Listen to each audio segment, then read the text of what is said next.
3 mois après la poignée de main d'Ankara, les chiffres disent autre chose. Entre janvier et juillet 2026, la Turquie a vendu pour 1,90 milliard de dollars de marchandises à l'Algérie.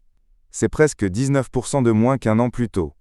Et pendant ce temps, l'Afrique, elle, achète davantage turc. L'Algérie est le seul grand marché africain d'Ankara à reculer. Reprenons au commencement. Le 7 mai 2026, au complexe présidentiel d'Ankara, Abdelmajid Tebboune et Recep Tayyip Erdoğan coprésidaient la première session du Conseil de coopération stratégique de haut niveau entre l'Algérie et la Turquie. Une dizaine de textes ont été signés ce soir-là, engageant 8 ministères. La pièce maîtresse.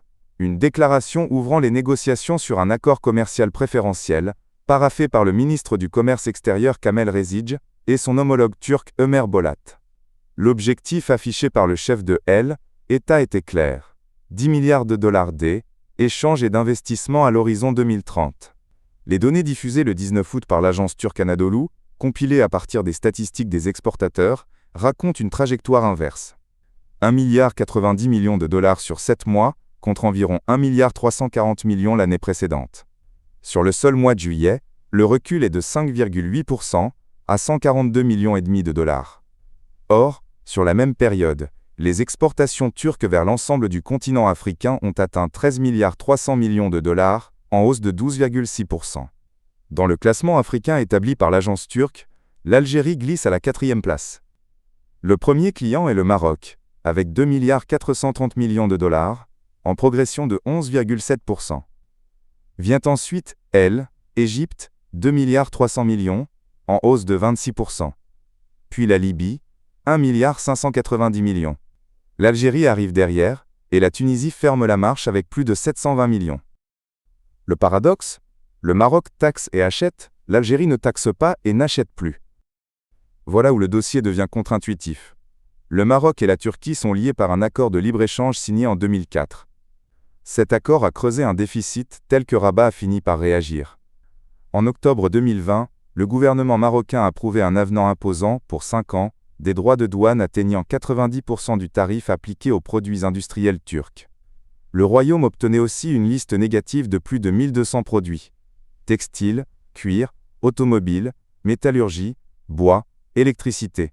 L'avenant est entré en application au printemps 2022. L'Algérie, elle, n'a jamais rien fait de tel envers Ankara. Selon la fiche pays du ministère turc du Commerce, il n'existe aucun accord de libre-échange entre les deux pays. Les produits turcs sont simplement soumis au droit commun algérien, échelonnés entre 5, 15, 30 et 60% selon les catégories. Aucune liste noire, aucune mesure de sauvegarde visant spécifiquement la Turquie. Et depuis novembre 2023, un accord préférentiel est même en négociation. Le Maroc taxe et achète. L'Algérie ne taxe pas et achète moins. Plus étonnant encore, en 2025, Rabat a envisagé de durcir à nouveau l'accord, face à un déficit estimé à 3 milliards de dollars. La menace a fait long feu. Après le déplacement d'une délégation ministérielle marocaine à Ankara, il n'a plus été question de renégocier les termes. Les discussions ont porté sur les exportations marocaines et sur les investissements turcs au Maroc, attendus dès 2026. Résultat, le volume bilatéral maroco-turc a franchi pour la première fois les 5 milliards de dollars, à 6,250 milliards. Sur la même année, la relation algéro-turque allait dans l'autre sens. Ömer Bolat l'a reconnu lui-même à Ankara. Les échanges bilatéraux sont passés de 6,4 milliards de dollars en 2024 à 5,6 milliards en 2025. Le ministre turc attribuait ce repli au recul des prix du pétrole et du gaz. Cette explication vaut pour ce que la Turquie achète à l'Algérie. Elle n'explique pas ce qu'elle lui vend. La chute de 2026 prolonge donc un mouvement entamé un an plus tôt. Que vend la Turquie à l'Algérie et au Maroc ? L'explication la plus solide tient à la nature même des flux. Ce que la Turquie vend au Maroc, c'est surtout de l'automobile, du fer et de l'acier, des articles métalliques, des machines, des intrants industriels qui alimentent des usines tournées vers l'export européen. Ce que Rabat importe d'Ankara ressort du pays sous forme de produits finis. Le profil algérien est tout autre.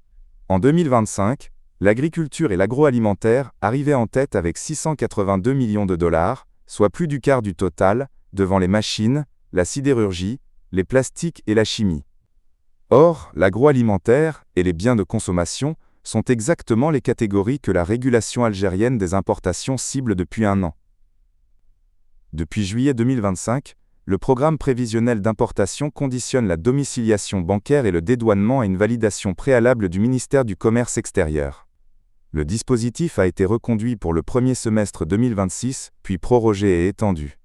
S'y ajoute le droit additionnel provisoire de sauvegarde, les mesures de la loi de finances et le renforcement des contrôles de conformité aux frontières décidés en Conseil des ministres le 7 juin, avec des laboratoires dans les ports et les aéroports.